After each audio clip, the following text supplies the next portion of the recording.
Dahil po sa walang tigil na buhos ang ulan, nagkaroon ng pagguho ng lupa dyan sa isang bahagi ng residential area sa barangay Santa Cruz sa lungsod ng Antipolo. Isa ang naiulat na nasawi. Si Jim Tejano sa balita. Nalibing ng buhay ang isang babae matapos gumuho ang isang pader at matabunan ng lupa ang kanyang bahay dahil sa walang tigil na pagbuhos ng ulan itong linggo ng gabi sa barangay Santa Cruz, Antipolo City. Nakilala ang biktima na si Dina Saban.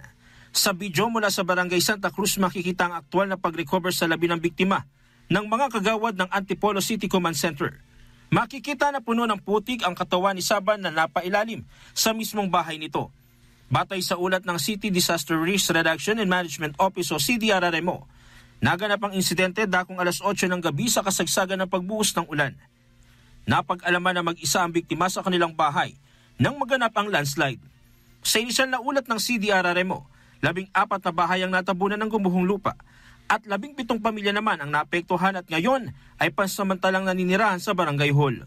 Patuloy naman ang isinasagawang investigasyon ng mga otoridad sa nasabing insidente. Jim Tejano, para sa Mata ng Agila. Matatag, matapang, matapat. Maraming salamat sa inyo pong pagsubaybay sa Mata ng Agila Primetime. Para malaman ang matatag, matapang at matapat na mga balita, i-follow lamang at mag-subscribe sa AtNet25 TV.